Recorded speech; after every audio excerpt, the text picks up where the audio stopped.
what place. Now, without this kind of a detail to substantiate the allegations, these allegations do need to be taken with a bit of a pinch of salt, shovels of salt really. And if the Ukrainian side claims, as they do, that this is a justification being made for renewed attacks on Ukrainian targets, that again is something that we need to question, because certainly Russia does not need excuses. For a year and more it has been attacking civilian targets in Ukraine day in, day out, and it's killed tens of thousands of people. It does not need an excuse to justify that it will now launch another attack. So it seems to be, if going by the statements from both sides so far, Ukraine is suggesting that there are local subversives at work, which does mean that either there are people who are disaffected with the Russian state, or it could have been those that Ukraine has placed there, perhaps indirectly. In a war, this kind of thing can only be expected. We do really not know for sure yet who is behind this, but as of now, not the claim of either side appears totally credible. Okay, so we really do not know from where this news emerged, but do we know the immediate, the first-hand source, in the sense that which newspaper, which website put it out first, and the authenticity, can we verify those visuals that have been put out by Kremlin of drone attack? You know, the fact is that Moscow is a rather opaque place. Kremlin is opaque. We have no transparency. There are no independent journalists around who can verify these claims, or who can offer evidence that we know that will be convincing, because it may be critical of the state if it needs to be. We just don't have an open information system within Russia, and we keep hitting this opacity all the time. We do know that there is a claim that has been made. It could be an entirely fictitious claim to justify another renewed assault on Ukraine, on Zelensky himself, who knows? Or it could be that there was some sort of attack that was carried out by local subversives. The Russians claim it was a Ukrainian attack. The Ukrainians deny it. This is not an area where we can expect a great deal of transparency. Certainly, if there are operatives operating within Russia with support, or at least some sort of encouragement, indirect support perhaps from Ukraine, Ukraine is not going to announce it. And if the Russian claim is something that can be questioned, they're not going to admit that either. We do know that some facts are beyond dispute other than this, which is that a lot of targets within Russia and within the areas that are occupied by Russia have been hit again and again in recent days. Only this morning, an oil depot was blown up in Crimea. Last week, we know that in Sevastopol, a depot was blown up. A train was attacked 2 days back, and a train has been attacked yet again, derailed. Now, these attacks are coming thick and fast, one after the other. They're aimed at Russia and Russian forces. They are attacks that, of course, would make sense for Ukraine to carry out. No one has claimed this, but this is happening for a long time now. We've had Russia striking within Ukraine. Okay. Now we are seeing targets within Russia being struck again and again. All right, Sanjay, really appreciate your time for that quick update. Thank you so much. Let me bring in my guests. Pinak Ranjan Chakravarti is former Secretary of Ministry of External Affairs. We have Nandan Unnikrishnan, Fellow of ORF. Ruslan Botnik is Director of Ukrainian Institute of Politics, joining me from Kiev. And Alexei is Ukrainian MP. I'm going to begin with you, Ambassador Chakravarti. The question is, would you agree with what Kiev is saying at the moment, that Russia is preparing for a full-scale war? Well, they have been saying that for quite some time. But so this is basically what we are hearing today is the gray zone warfare, mainly by drones. So it seems to be a lot of drones are being used. The oil tank in Crimea was hit by a drone. These are armed drones with explosives which can hit these things and ignite them. The Kremlin thing may also be like that. Kyiv might deny it, but somebody is doing it. So it could be either their operatives who are agents, etc., who are doing it. And so this is basically adding more fuel to the fire because now Russia is. I am convinced that Russia might do a revenge attack of some sort. There's also talk of that they'll mount a huge offensive. But then you can say all these things, but what are the objectives of the war? I mean, what does Russia want to achieve? Is it going to now go and capture Odessa and cut off the sea front fully, the Black Sea front for Ukraine? Already, it has built is capturing territory so as to build a land corridor to Crimea. So, what are the objectives, or are they completely the other option for Russia is that do they want to completely overrun Ukraine and occupy it? Yes. So it's not very clear at the moment as to exactly what they want to do. But these attacks clearly show that it's the gray zone warfare, information warfare, that the warfare is continuing and is going to continue like this for quite some time till both sides on our television screens, Ambassador, just hold on to your thoughts. On our television screens is the new footage from another angle of this alleged drone strike on Kremlin. This has been released again by sources in Moscow who are claiming that there has been an attempt to assassinate President Vladimir Putin. Russia, remember, is claiming that it shot down 2 drones which were used in this alleged attack. It is saying that Russia, of course, reserves the right to retaliate. Remember, this is almost being seen as an attempt now by Russia to further escalate this 14-month-old war with Ukraine. Ruslan is joining me live from Kiev.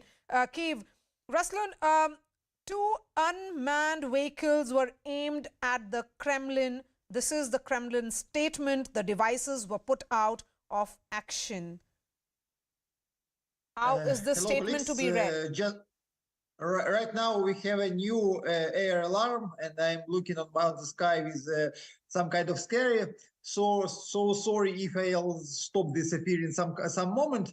It looks like we are staying before the new wave of escalation of this war. Russia is going on to continue this war, but this war can be much more dangerous for the world if we are talking about the using of nuclear weapon, or if we are talking about the assassination attack of the leadership of the countries. I'll try to remind you that ex-Prime Minister of Israel, Mr. Bennett, said that in the first weeks of the war, Mr. Putin said him that he is not going to kill Zelensky, and this is the reason why there were no any assassination attack with Zelensky during all the war, even taking account that the President of Ukraine was many times very close to the battlefield line.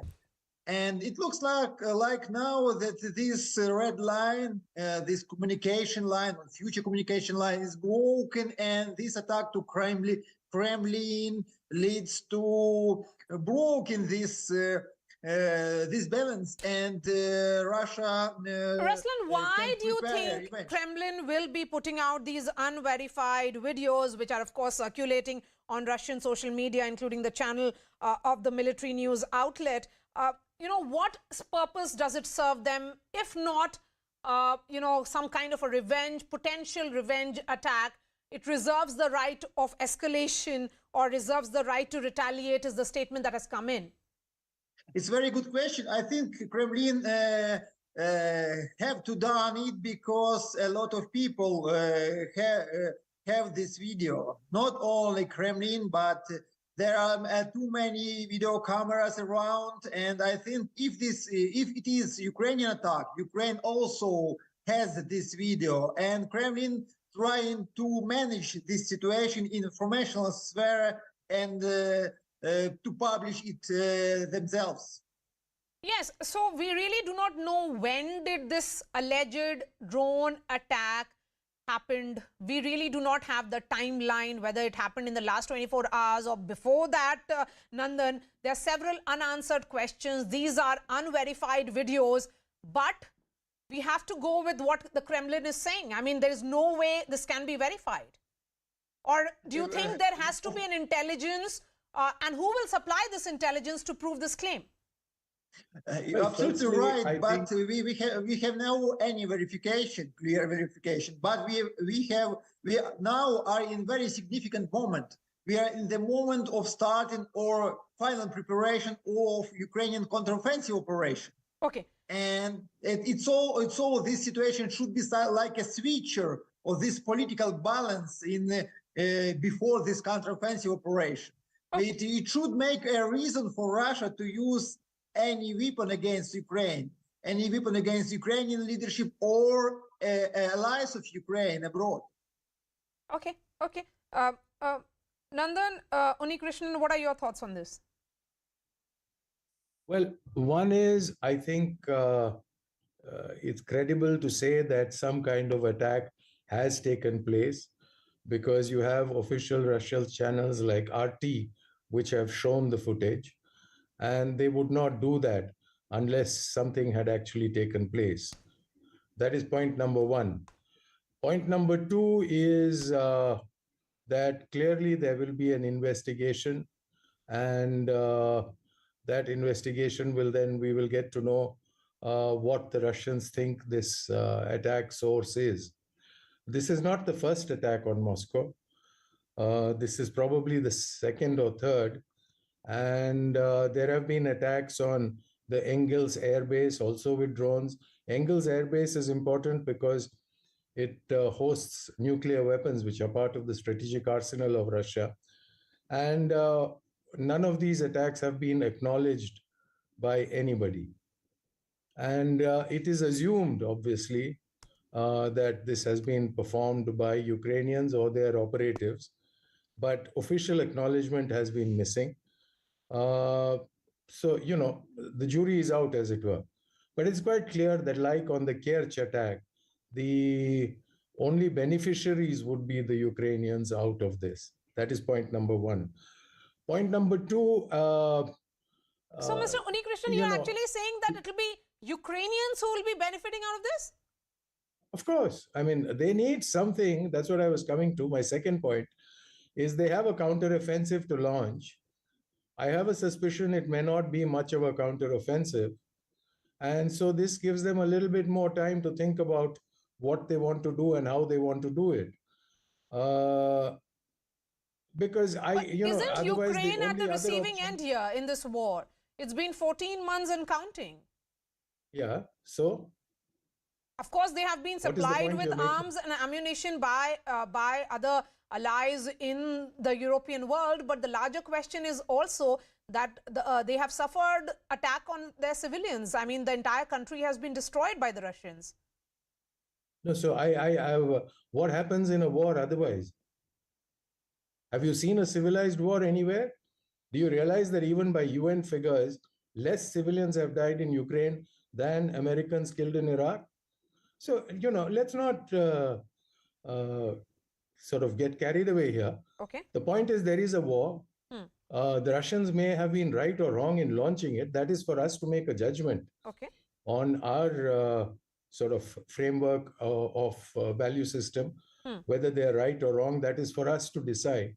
But at this point of time, there is a war. The Russians have particular goals. The Ukrainians have particular goals. And the Ukrainians have a very formidable alliance behind them who is supplying them with the latest weaponry. And so you're going to have a war. And it doesn't look like either side is ready to recognize. And it's an ongoing war, a war which has been continuing for 14 months. Let me go straight to Kyiv. It may continue for 14 months more. Okay. The point I'm trying to make is neither side, neither the Americans nor the Russians are willing to consider sitting down at the negotiation table. Yes. So, you know, this will continue till that moment occurs. In any war, for negotiations to begin, you will have to reach a particular situation on the ground. And which is that situation? That situation has obviously not been obtained at this point of time. Yes. Okay. I am not ready to pass value judgments on whether, you know, somebody is being more brutal or somebody is being less brutal. The point is that civilians are always a collateral damage in any war. Okay, let me bring in the Ukrainian MP Oleksiy, who's joining me from Kyiv. How is Ukraine viewing this allegation that is coming in from the Russian Federation that their president, there was an attempt to assassinate the Russian president? First of all, I would like to comment very cynical comment of another guest in your live, who said civilians, it's okay, it's just collateral damage. So if it would be Indians, would you say the same? So just normal and it's collateral, okay? It just killed women and children, and Russia deliberately attacks civilian areas, residential buildings. Like several days ago, they attacked in Uman in the central Ukraine, many hundreds kilometers from a front line, residential building, killing 23 people, including 5 children. You want to call these people collateral damage? Do you have any values? Do you have any dignity? I am absolutely shocked with such comments, and they are awful. Speaking about who is more brutal or less brutal, the question is who started the war? The war was started by Russian invasion to Ukraine. Never ever any Ukrainian soldier crossed Russian border. Never. It never happened. But Russia attacked our country, killing our women and children far from frontline. So speaking about the last incident in Moscow, first of all, there is already a comment from press secretary of Ukrainian president that Ukraine is not involved in this accident. So it was not a Ukrainian attack. That is official command. But what I want to add to this command, that Ukraine, according to international law, has all the right to attack any objects in Russian Federation, absolutely any, because we are in the self-defense according to United Nations Charter. Okay. Because we are defending our territory. Oleksiy, and there is a statement that has been released by Russia, and I want your reaction on this. Russia has now released a statement, and they are saying Russia reserves the right to take countermeasures wherever and whenever it deems appropriate. So it's becoming clear that they are preparing perhaps for an escalation of a war that has been continuing for over 400 days.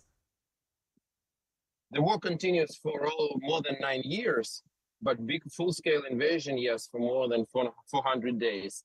They are attacking Ukraine all these 14 months plus throughout all our territory with all they have. So we are absolutely, all these talkings about that they will make some countermeasures. What countermeasures? They started the war. They're using everything against Ukraine. They try to wipe out our nation from their planet. That is a colonial war from empire, which is a crazy empire, Russian empire. And they are committing genocide of Ukrainians. We're not afraid of any of their retaliations. We don't, sorry, I don't want, but we don't give a shit about their retaliations. Because they started this war, we will fight till the end. The end will be victorious for us. Because we are fighting for our existence. And what they are fighting for, nobody knows. The question is also if Ukraine thinks that Russia is the aggressor. There are several countries that think the same, but the larger question is of what is the end game here if Russia is looking at escalation further? I mean, they have made this charge that there has been an assassination bid on their president. Not several countries think like this, but majority of United Nations thinks like this. In the votings in United Nations, I think it was 130 or 140 nations which supported and voted that Russia is aggressor. Again, more than 100 nations, not just several nations, more than 100 nations, because it's clear for everybody that Russia is aggressor. Speaking about their president, he is a war criminal. He should be killed. Better definitely that he should be executed as a war criminal. That is much better option. But in any way, as the person who started the war, he should be ready for any development of the situation. But by the way, one of the possible Oleksiy, isn't this provocation then? Isn't this provocation then? Yes, you are making this charge that he is a war criminal, but you know, to say that he should be killed is a provocation for which Russia will react, even as Kyiv prepares for a counter response? He is war criminal. It is said by International Criminal Court. The International Criminal Court issued a warrant on arrest of Putin because he is connected and he organized deportation, forceful deportation, kidnapping of Ukrainian children. So it's not me who said that he is war criminal. Yes. That is said by International Criminal Court. Okay, And Russian media, Alexei, is saying that the bombers and jets are on standby. Kyiv is also preparing for counters, and some breaking news that is coming in, and it's on our television screens, that air raid alert in Kyiv as Russia prepares counters. You are in Kyiv. What is the mood like on ground? I'm in Kiev.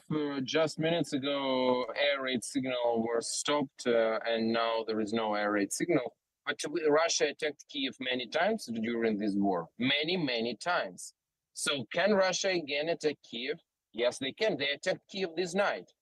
This night, Kiev was attacked by Iranian drones, so by Russians. So that is happening all the time. So we will defend the capital. We will defend other cities of our country. We're doing it every day better and better. We have more and more air defense. That's all. By the way, it's very interesting. Russia was telling for so long that they have very serious and strong air defense. So I am interested. But what is their air defense if they can't protect even a small part of Moscow, which is the Kremlin? Very interesting. And Russian bombers and jets are on standby. Clearly, it looks like that this war, the 14-month-old war, is all set for massive escalation. What will Ukraine do for protecting its citizens? Because the civilians have been the casualty here. And in several parts, it's a direct, civilian areas are being targeted by the Russians. Yeah, they're doing it all the time. Ukraine is defending our citizens in the best way we can. With the help of our allies, we are receiving weaponry. We're using this weaponry. We're using this weaponry to defend our people. But the best way to defend our people is to win the war, and that is the best option for everybody. Let me bring in Nandan Unikrishnan as well. Nandan Unikrishnan, it's only escalating as was being spoken by one and all that that bombers and jets are now on standby is what the Russian media is claiming. So who intervenes to really ensure that the temperatures come down? Well, at this point of time, I don't think any temperatures are likely to come down. And I agree with the Ukrainian member of parliament that Ukraine has the right to attack Russia wherever. After all, Ukraine is fighting for its territory. There is no question. And I understand he was upset with my remark about collateral damage, but he must see it in a broader context that I was saying that in any war, whether it was the US in Afghanistan, US in Iraq, those are recent examples, or what happens in Syria today, it is the civilians who suffer. In every war, it is civilians since the medieval times. Yes, so I was making but a general remark about it. This is such a prolonged war. This is such a prolonged war. The second point I'm trying to make here is that we are judging wars by 21st century standards, where we are used to things that take place according to television visuals, 15 seconds, 30 seconds, maybe 30 days at most.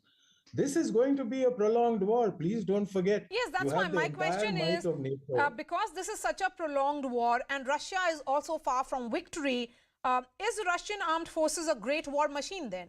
That's a question now being asked. Well, I would suggest that you look at it slightly differently. I'm not trying to justify anybody here. But the only point I'm making is, if Russia is facing such a superior force, which NATO is supposed to have in terms of arms, and they are with the Ukrainians, why is it that Russia holds territory and not Ukraine? The point is, we don't know. In the fog of war, information is very, very vague. We don't know how the Russian equipment is performing. We don't know how the Western equipment is performing. There is no criteria to make a judgment that Western artillery systems are doing well or that Russians are doing better. I mean, we don't have that information. Okay. So I think we should not rush to judgment. This We is should wait and watch. So, Alexei, here is an expert who is suggesting, yes, wait and watch. But the larger question is, this is the fog of war. I mean, we often see that information is the first casualty in war. Well, in First some of all, cases, willingly. Yes, That Alexei. was a question to me. Yes, please go ahead. First of all, another your guest, he mentioned the war of U.S. in Afghanistan and Iraq. But sorry, why you're mentioning these examples? Ukraine never attacked any nation. Yes, definitely, in all wars, not only military people are killed, but civilians. That's why the war is awful. And Ukraine never ever started any war. We are the only nation in human history which voluntarily gave up nuclear weaponry in 1994 under the guarantees of Russian Federation that they will never attack us. And just look how cynical they are, that they exactly what they did, they attacked us. But we gave up our nuclear weaponry. So we are the most peaceful nation in the human history. We never attacked anybody. So it's so bad that Ukraine is attacked today. And there is a side which is responsible for this. The side which started the war, it's Russian Federation. So I think that's very important to tell about this. Sorry, what another question do you have to Yes, me? because there is an update that is coming in that the head of Zelensky's office has alleged and has perhaps hinted at Ukraine's involvement in the drone attack on the Kremlin 5 hours before the UAV explosion over the Kremlin Senate Palace. Andrei Yermak posted a post on his Telegram channel with a rocket and later with emoji lights. You're kidding. So we will now discuss emojis in the No, live? I mean, that's what the news, one of the news websites are suggesting.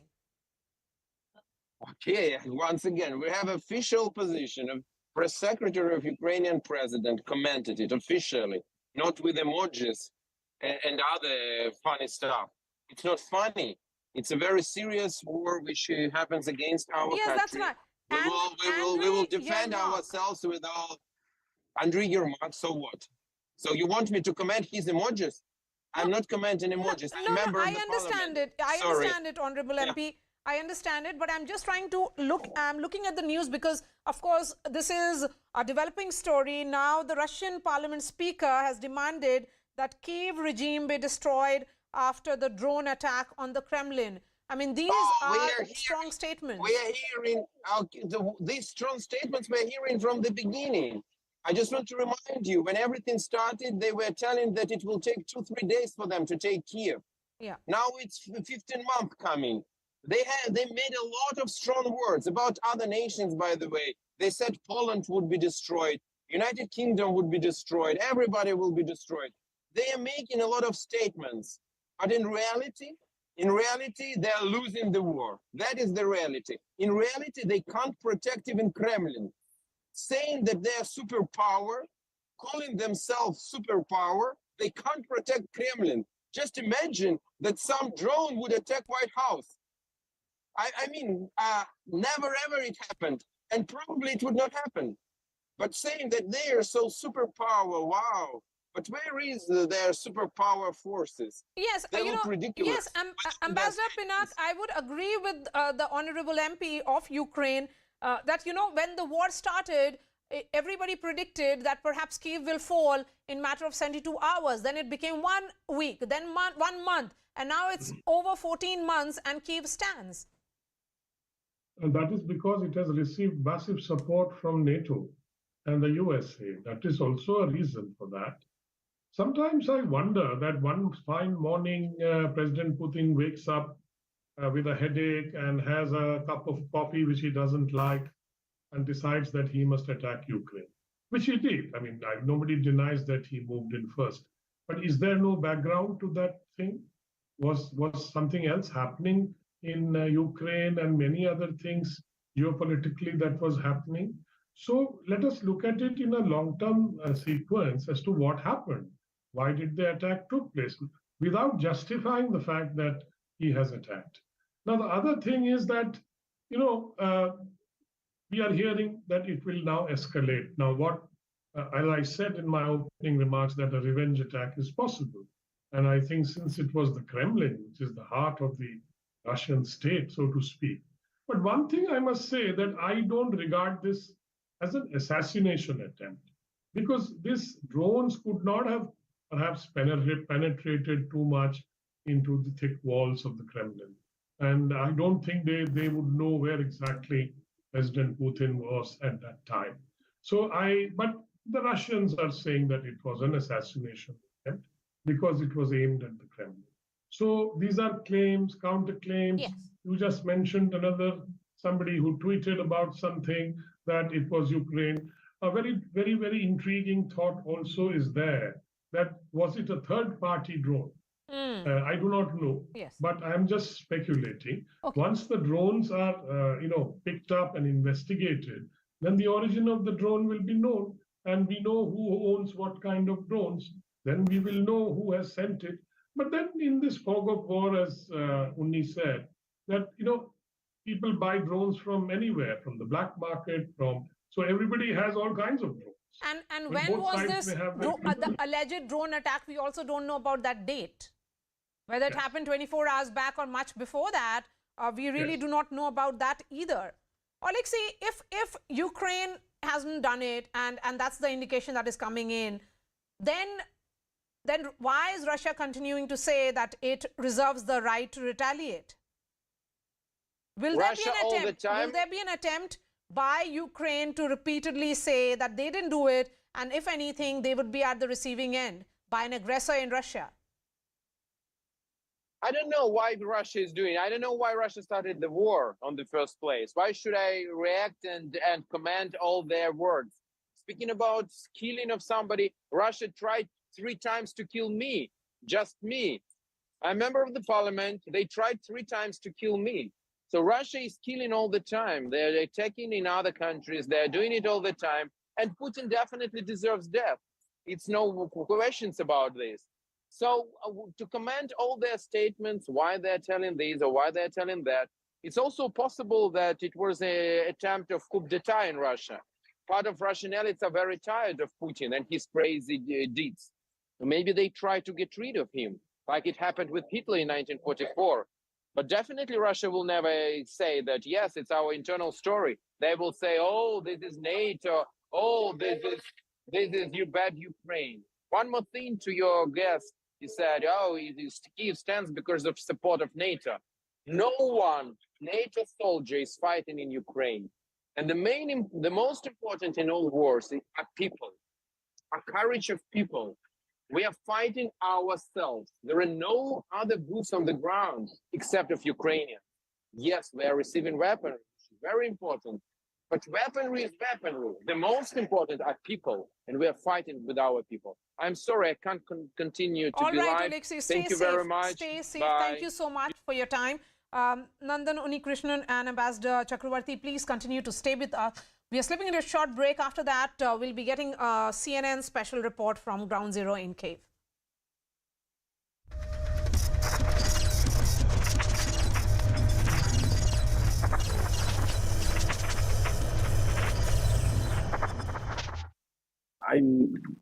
It's too early to give you all the details on the story and the statements and all that, but it's very clear that as far as fighting a war. So, the big issue here is, of course, that some sort of an attack has taken place because there is a visual to suggest that. Exactly who is behind that attack will have to be established more, and what was the intention of that attack also will have to be established. But Yuvraj, if you can still hear me, the allegation coming in from the Kremlin is that this was a bid to assassinate President Putin. I think we've lost him. But that's going to be, Ben, is that going to be something difficult to prove and establish? That this was a bid to kill Putin? In most general terms, they flew a drone, someone flew a drone against the Kremlin, and that's where Putin works. He sits in that historic building on the river. And in that sense, yes, it is an assassination attempt. As to whether it was going to be effective, like I said, I think it's almost impossible to target Putin personally and actually effectively kill him. So in the general sense, yes, it was an attack on the Kremlin. It was an assassination attempt. but with very little chance of actually working. And I think that's what we've seen. I mean, like I said before, I think the real value of this and the point of doing this is for the PR value in this war, which is Ukraine is desperately trying to keep the story in the headlines because it needs the West's aid. It's afraid of fatigue, that people get tired of this. And you have this spectacular picture of smoke rising over the Kremlin with a hole in the wall because it got hit with a drone is going to be a top story. I mean, it is a top story. Here we are doing it. And that is very important for continuing the war, continuing supplies to Kiev, for keeping the support on their side. And the Russians are going to react because here's a hit to the heart of Russia. And that's very uncomfortable for them because life in Moscow itself, talking to our correspondents there, is actually extremely normal. Everyone's going about their business, shopping, going to bars are full, the nightclubs are full.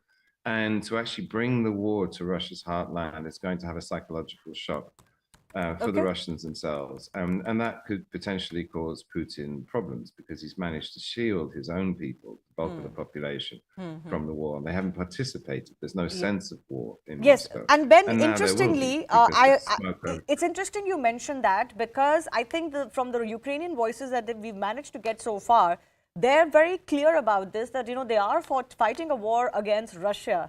And absolutely everything is on the table. And they are going to try and mount more of these attacks into the heart of Russia because that's how they feel that they need to defend their country. It's not just going to be in Ukraine. They want to bring the war to Russia. You see more of this happening in that sense? Yeah, I mean, look, we're anticipating a spring counteroffensive from the Ukrainian side. And there was someone in the State Department was saying, you know, this is the most effective way of doing negotiations, is to do it from a position of strength where the Kremlin's on its back foot.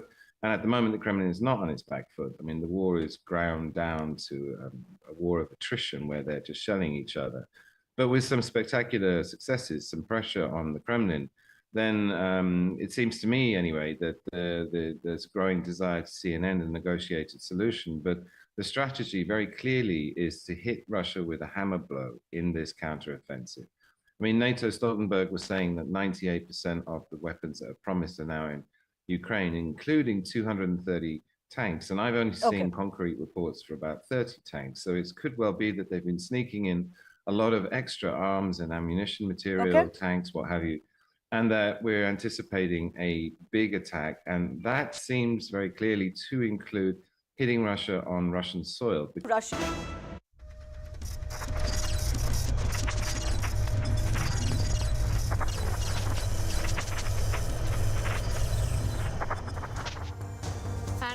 This has sent warning signals across the world. We are going straight to London, where Elizabeth Braw is joining us live. Elizabeth, how is UK viewing this development?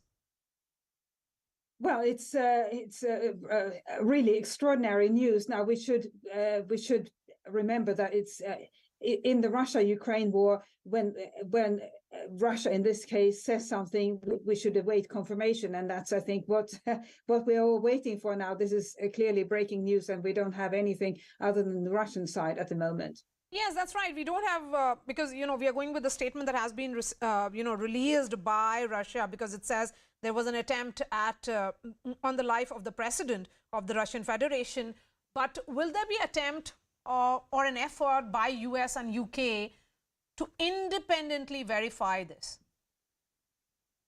That will, for sure. We should remember that that's what we have diplomats for in countries, and on top of that we have intelligence services. Every country does, and the UK and the US have very good intelligence services. But we should also remember that in this war, Russia hasn't exactly been a paragon of truth. Russia has released a number of statements that then turned out to be inaccurate. So we would do well to wait for verification, first to hear Ukraine's response to these allegations, and then to hear whatever information Western governments and indeed other governments manage to find about this. Because at the moment it's a statement put out by Russia, and Russia has put out inflammatory statements before in this war. Yes, but even if we were to see this as, yes, the Russians have not painted the right picture of the war, such So would be the case with the Ukrainians. But now Russia is saying that it reserves the right to retaliate. So this war, if anything, 400 days and counting, it's only likely to escalate. That will be certainly a huge concern for the world at large. This is indeed the risk. So whatever Ukraine says, whatever third parties say, Western governments, other governments, including the government of India, perhaps, whatever those governments say, Russia has now essentially escalated the situation by saying there has been an attack on Putin, and it follows that then Russia reserves the right for itself to retaliate, and that really is an extremely dangerous situation, because Russia won't listen to anybody who says, well, it wasn't this information that you're putting out is inaccurate. Russia has put out information that it believes is accurate or has just made up. Anyway, whatever the case, the information is out there, and Russia is going to retaliate, and this is a very serious situation. And that's where one would hope that governments that have somewhat friendly relations with Russia would be able to intervene, because it's in nobody's interest that this war escalate further. But Elizabeth, you know, the Kremlin is actually linking this to May 9th. I've been reading reports which suggest that the Kremlin is saying that the May 9th Victory Day parade would go ahead in Moscow despite the incident. And this is the state-run TASS news agency which is reporting that. And, you know, Victory Day is certainly very key for Putin, who often evokes the spirit of, you know, sacrifice and his commitment to Russia. So his presence becomes important, and an alleged assassination attempt by Ukraine. Alleged, I'm saying, because these are, of course, it's the fog of war, as we say. This is an indication, and now the news is coming in, of the jets being on standby. It is such a dangerous situation. And as you say, the victory parade on the 9th of May is, by tradition, a very high-profile event in Russia, where the Soviet victory over Nazi Germany in World War II is celebrated, and the Red Army and Soviet citizens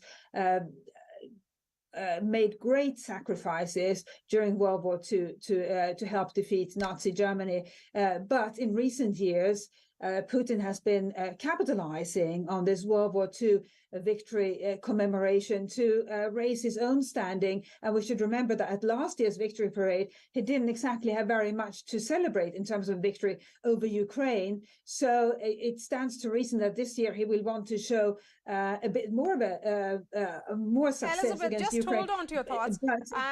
We are going straight to Eastern Ukraine, where CNN's Nick Robertson is joining me live. Nick, thank you so much. Is Putin preparing now for an all-out offensive? It isn't clear. It seems unlikely. There have been a couple of attacks this week, and we don't know who's perpetrated the attacks, but attacks inside Russia, just over the border, targeting supply lines. Twice on a train route, a supply line route inside Russia that supplies Russian troops inside Ukraine, hit 2 times this week. In one instance, 20 carriages were destroyed. And just this morning, a huge fuel store depot at a southern Russian military facility, not far again from the border with Ukraine, was hit. So there's been an up-tempo of actions inside of Russia. We don't have any information at all that confirms or corroborates what the Kremlin is claiming about these drones that were intercepted over the Kremlin. Ukraine is saying that it's not them, that this is trickery from Russia, that Russia is trying to sort of build up support for the May Day victory parades that you were just talking about there. I think at the moment the best interpretation on this is a potential for what Russia has done before, for a false flag operation, for something to happen, for Russia to claim it was Ukraine, and then have some kind of military action off the back of that. But an all-out offensive by Russia really doesn't seem very likely at this stage. It is Ukraine that is postured and prepared for a potential offensive, even in the areas where Russia is pushing, and it is on the offensive, like Bakhmut, for example. They take only meters a day, and that's only in the areas where they put a huge amount of effort in.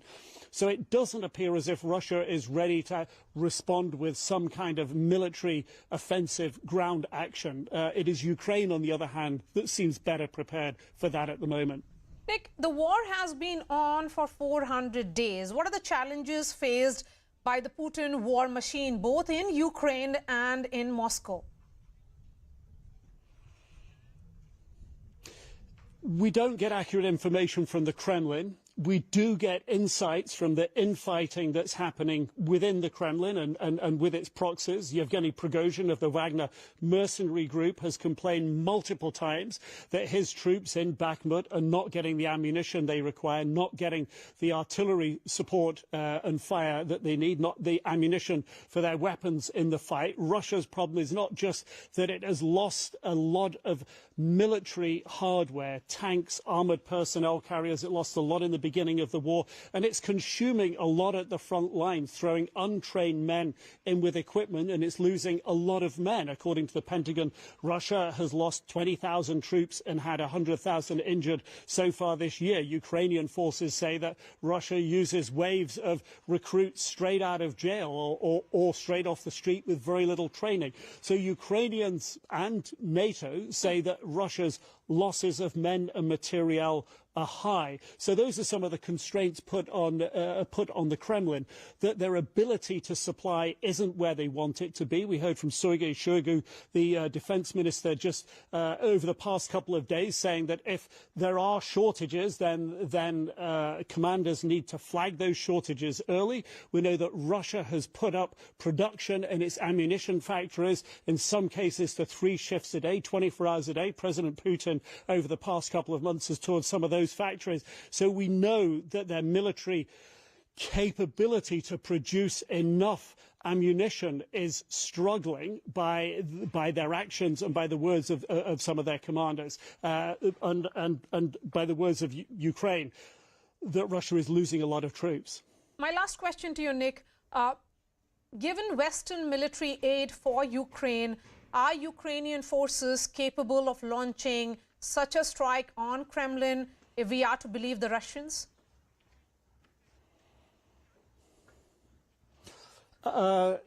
It's not clear. Ukraine says it didn't launch this, it wasn't responsible. Ukraine says that it will fight with all the means it has on its own territory. All the incidents that I've talked about that have happened over the borders this week and in the past few weeks, Ukraine hasn't claimed them. It indicates that it thinks it might be partisans inside Russia, anti-Putin, anti-Kremlin elements inside Russia. That's not clear. But I think the idea that that there might be a larger uprising inside Russia seems hugely unlikely. The idea that Ukraine has everything that it needs to launch a hugely successful counteroffensive. I don't think there's any military strategist on the side in Ukraine that thinks that's possible, that they know that there are over 300,000 Russian troops inside Ukrainian territory. That's triple the number there were at the beginning of the invasion. They know that the odds against them, that Russia has a lot of people in the way and in the positions and very well dug in exactly the places where Ukraine wants to advance. I don't think the Ukrainians think that this is going to be easy. What they think is it's a fight. It's their country. They're prepared for the fight. They'll take it on with what they have. And there's a lot of men that know frankly, that they may have to sacrifice their lives to achieve it. And this, they think, on the Ukrainian side, is an advantage they have over the Russians, because they tell us that they don't think the Russians have that level of morale. In fact, I talked to a soldier just today who said he came across Russian forces in the front line recently, and the indications they had there were that the Russians were not up for the fight in the same way that he and his troops were. Nick Robertson, really appreciate your time. Thank you so much, and stay safe there.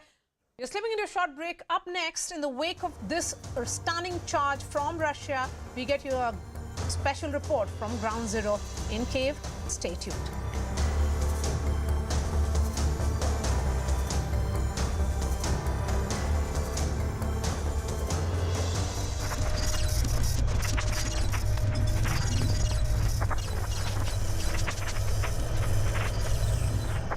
And again, there was no comment from Bankova, so they tend to be very quiet about this. And I don't think we'll see any kind of comment or confirmation coming from the Kremlin side. There is a possibility that it's partisan action, that the drones, as I say, I mean, the Ukraine border is a long way away at the edge of what drones can fly. So it's possible that these drones were smuggled into Russia and launched closer to Moscow. Okay. That could have been a special ops operation by the Ukrainians, or it could have been, you know, there's a small group of Russians who are fighting against the Kremlin who have been carrying out small acts of terror and blowing up city government buildings and police stations in Russia. So I think it's going to remain unclear. But as for assassination attempt, I mean, the Kremlin territory is huge, and it's never clear where Putin is, and he tends to be inside. The chances of killing Putin with a drone attack on the Kremlin building is very, very low. And the Russians have already said that he wasn't actually in the Kremlin at the time. Right. He spends a lot of time at his residence. But the PR victory from this is enormous for the Ukrainians. I mean, to strike to the heart of Russia, to Moscow, to hit the Kremlin itself with a drone. Can I just request you to just hold on to that thought? I'm going to come back to exactly that. What does this mean to the Ukrainian side's, the entire, you're saying the PR, but, you know, just their boost as far as their fight against Russia is concerned. But I also want to go across to Svetoslav Yuvrash, who's the Ukrainian MP, joining us. Yuvrash, do you have any more details of what the Ukrainian authorities are saying or what has transpired? I mean, the reality is we're fighting a war against the Russians. In the first weeks of the full-scale invasion, they have done everything possible to destroy our leadership. And I mean, it's too early to give you all the details on the story and the statements and all that, but it's very clear that as far as fighting a war... So, the big issue here is, of course, that some sort of an attack has taken place. Because there is a visual to suggest that. Exactly who is behind that attack will have to be established more, and what was the intention of that attack also will have to be established. But Yuvrash, if you can still hear me, the allegation coming in from the Kremlin is that this was a bid to assassinate President Putin. I think we've lost him. But that's going to be, Ben, is that going to be something difficult to prove and establish? That this was a bid to kill Putin? In most general terms, they flew a drone, someone flew a drone against the Kremlin, and that's where Putin works. He sits in that historic building on the river. And in that sense, yes, it is an assassination attempt. As to whether it was going to be effective, like I said, I think it's almost impossible to target Putin personally and actually effectively kill him. So in the general sense, yes, it was an attack on the Kremlin. It was an assassination attempt. But with very little chance of actually working. And I think that's what we've seen. I mean, like I said before, I think the real value of this and the point of doing this is for the PR value in this war, which is Ukraine is desperately trying to keep the story in the headlines because it needs the West's aid. It's afraid of fatigue, that people get tired of this. And you have this spectacular picture of smoke rising over the Kremlin with a hole in the wall because it got hit with a drone. Is going to be a top story. I mean, it is a top story. Here we are doing it.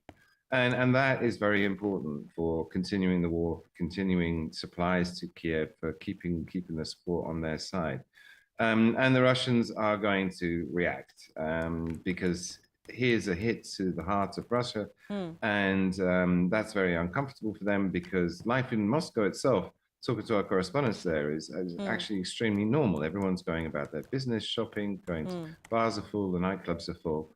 And to actually bring the war to Russia's heartland is going to have a psychological shock for the Russians themselves. And that could potentially cause Putin problems because he's managed to shield his own people, the bulk of the population, from the war. And they haven't participated. There's no sense of war in Moscow. And Ben, interestingly, it's interesting you mentioned that, because I think from the Ukrainian voices that we've managed to get so far, they're very clear about this, that, they are fighting a war against Russia. And absolutely everything is on the table. And they are going to try and mount more of these attacks into the heart of Russia, because that's how they feel that they need to defend their country. It's not just going to be in Ukraine. They want to bring the war to Russia. You see more of this happening in that sense? Yeah, I mean, look, we're anticipating a spring counteroffensive from the Ukrainian side. And there was someone in the State Department was saying, this is the most effective way of doing negotiations, is to do it from a position of strength where the Kremlin's on its back foot. And at the moment, the Kremlin is not on its back foot. I mean, the war is ground down to a war of attrition where they're just shelling each other. But with some spectacular successes, some pressure on the Kremlin, then it seems to me anyway that there's a growing desire to see an end and negotiated solution. But the strategy very clearly is to hit Russia with a hammer blow in this counteroffensive. I mean, NATO Stoltenberg was saying that 98% of the weapons that are promised are now in Ukraine, including 230 tanks. And I've only seen concrete reports for about 30 tanks. So it could well be that they've been sneaking in a lot of extra arms and ammunition material, tanks, what have you, and that we're anticipating a big attack. And that seems very clearly to include hitting Russia on Russian soil. Russia accusing Ukraine of attacking the Kremlin with drones overnight in what they are describing is a failed bid to kill President Vladimir Putin. The Kremlin said that 2 drones have been used in this attack on Putin's residence in the Kremlin citadel, but have been disabled. These drones were disabled by electronic defenses. Russia, it says, has reserves.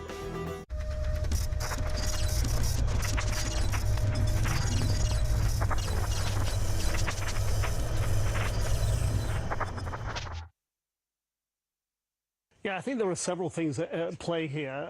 Number one is they've got a lot of men and material committed to the front. We know that the May Day parades in some towns in the country have been scaled back significantly or even effectively cancelled. I think it's very significant that Russia isn't using its aircraft, which normally perform a sort of a slow flyby over Moscow, over the center of Moscow, over the Kremlin during those May 9th celebrations. Remember, this is the other point that I think it's worth folding in and thinking about when we think about these May the 9th Victory Day celebrations. It's all about the tragic and huge loss of life. Tens of millions of Russians lost their lives fighting in the Second World War. So for Putin to have this parade and make it big and make the day big that is commemorating this massive loss of life during the Second World War at a time when he is essentially trying to hide the massive loss of life that is having in the war in Ukraine, that Russia still calls a special military operation, and the estimates, unverified estimates of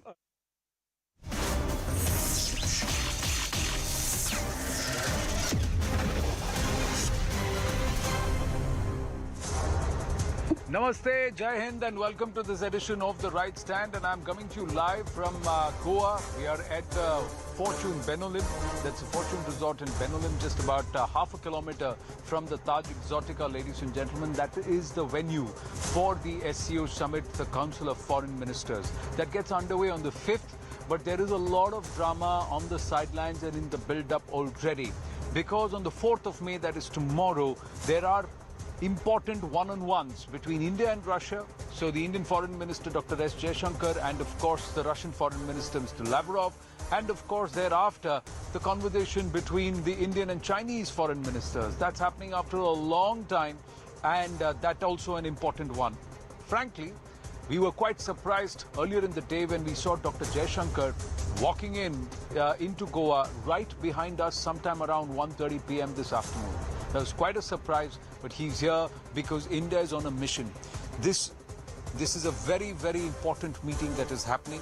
And the significance of this only rises given what has happened at Kremlin and a possible escalation that we are staring at between Russia and Ukraine in that entire conflict overall. On the one hand, you have China trying to broker peace, but on the other hand, this is the biggest challenge now that there seems to be clear signs of escalation. Let's try and understand what happened. Now, if you see the footage very clearly, that's what the Russian establishment has actually released. The Russian establishment has claimed that around 3 a.m. late last night, there's a 2.5-hour difference between Moscow and Delhi. Delhi is 2.5 hours ahead, so we are at 8 p.m. right now. So you can guess it's about 5:30 p.m. there in Moscow. But at 3 a.m. Moscow time, that's what the Russian authorities say, there was a drone, not one but two drones that attempted to make their ingress into Kremlin, and they were shot down by the Kremlin's air defense systems that have been put in place, and that's captured on video. Russia now has called it as an act of assassination bid, an act of aggression which is a clear assassination bid by Kiev. Military forces have shot down 2 drones. There is no structural damage to Kremlin, and neither was President Vladimir Putin in the premises at that time. Putin was not in Kremlin during that attack. It is a premeditated terrorist act, is what Russia has said. Russia will take